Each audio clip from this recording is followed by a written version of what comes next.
If your debates sound like a pub argument, you're definitely in Congress. Today, we dive into the fiery clash over the Enhanced Presidential Security Act of 2024, H.R. 9106. This bill aims to beef up Secret Service protection for the president, vice president, and major candidates. Seems straightforward, right? But Reverend Jerry Nadler says stronger gun control would make the Secret Service's job easier. Firearms Act. Earlier this year, our Republican colleagues cheered as the Supreme Court, stacked with Republican nominees, struck down the regulation of bump stocks, allowing the accessory used in the deadliest mass shooting in U.S. history to again be available to the public without even a background check. When the Senate tried to bring up legislation to again regulate bump stocks, Senate Republicans blocked it. Similar legislation in the House has just one Republican co-sponsor, and the Republican majority has refused to advance it.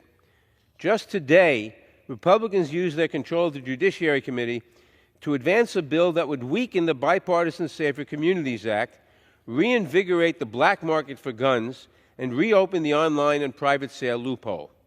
That legislation would make it so that convicted felons, domestic abusers, and other dangerous persons who are prohibited from possessing a gun could easily get one without a background check. And it would make it so that unlicensed sellers could once again profit from endangering our communities. And it doesn't stop there.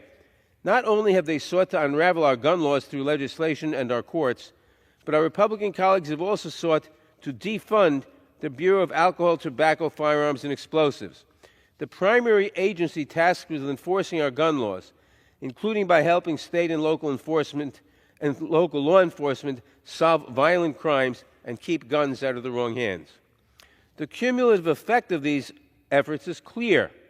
We know from headline after headline that it is far too easy for violent individuals to get a gun and end a life, or many lives, in a matter of seconds, to take the lives of more than 100 Americans every single day.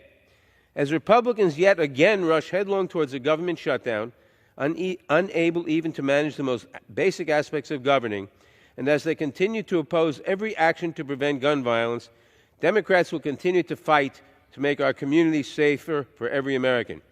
I nonetheless urge my colleagues to support this modest legislation, and I reserve the balance of my time. The gentleman from New York reserves. The gentleman from Ohio is recognized. So let me get this straight, Mr. Speaker. Some crazy guy on the left tries to assassinate President Trump, and it's Republicans' fault?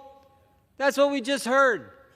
Next thing they're going to say is, oh, some crazy guy on the left tries to assassinate President Trump, and it's President Trump's fault. He pointed. Oh, wait a minute. They said that too. This is ridiculous. We have a bipartisan bill that Representative Lawler went to Democrats, worked with them on something that everyone knows needs to happen. And what does the ranking member do? Says it's Republicans' fault. And what do Democrats do? What did the left do? They say it's President Trump's fault. You cannot make this stuff up. After all that President Trump's been through, they go to that. After they spied on his campaign, after Mueller, after impeachment, after they raided his home, after they tried the crazy 14th Amendment idea, best way to beat him is not let him play the game, not let him go on the ballot. Thank goodness for the Supreme Court, which decided 9-0 that was bogus. That's what they do? I wasn't even going to talk.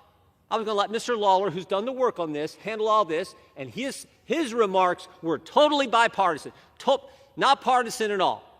We were just going to let this good piece of legislation that's going to go on suspension, everyone's going to vote for, just let it happen. But no, they cannot help themselves.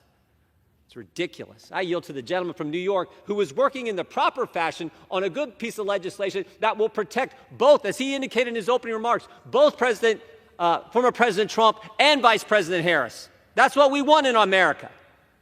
I yield as much time as the gentleman may consume. The gentleman from New York, Mr. Lawler, is recognized. He pointed out past assassination attempts involving firearms. Remember Reagan?